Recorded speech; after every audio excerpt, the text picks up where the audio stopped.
अस्सलाम वालेकुम नाजरीन, आज की हमारी वीडियो एशिया कप के हवाले से है कि एशिया कप कब होने जा रहा है।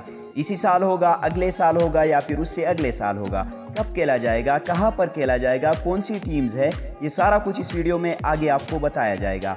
नाजरीन, अगर आप पाकिस्तान क्रिकेट टीम के सच्चे फैंस हैं तो वीडियो को लाइक लाजमी कीजिए और हमारी हौसला अफजाई के लिए चैनल को ज़रूर सब्सक्राइब करें। नाजरीन, एशिया कप में आपकी इन 6 टीम्स में से कौन सी टीम फेवरेट है? 6 टीम्स कौन से हैं मैं आपको बताता हूं। सबसे पहले हमारे दिलों की जान पाकिस्तान, उसके बाद जी भारत है, उसके बाद श्रीलंका, उसके बाद बांग्लादेश है, उसके बाद यूएई और उसके बाद है जी अफगानिस्तान। ये टोटल 6 टीम्स आपको एशिया कप में एक दूसरे के साथ टकराती हुई नजर आएगी।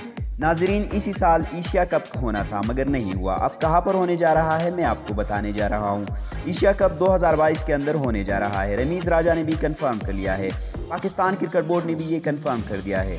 2022 वाला एडिशन कहां पर होगा? श्रीलंका के अंदर होगा। जी हां, श्रीलंका के अंदर। और जो 2023 वाला है वो पाकिस्तान के अंदर होने जा रहा है। अब जो 2022 के अंदर होने जा रहा है एशिया कप T20 फॉर्मेट का होगा, बताया यही जा रहा है। और ये अक्टूबर या फिर T20 कप से गालिबन पहले होगा। और जो अगला कप होगा 2023 का, वो पाकिस्तान के अंदर इंशाल्लाह होगा। वो 50 ओवर का टूर्नामेंट होगा, वो पाकिस्तान के अंदर खेला जाएगा। और उसी साल वर्ल्ड कप भी है, इसलिए एशिया कप वर्ल्ड कप की तैयारियों के लिए पहले रखा हुआ है। ये बात कन्फर्म है। अपना बहुत ज़्यादा ख्याल रखिएगा। मिलते हैं अगली वीडियो में, तब तक के लिए अल्लाह हाफिज़।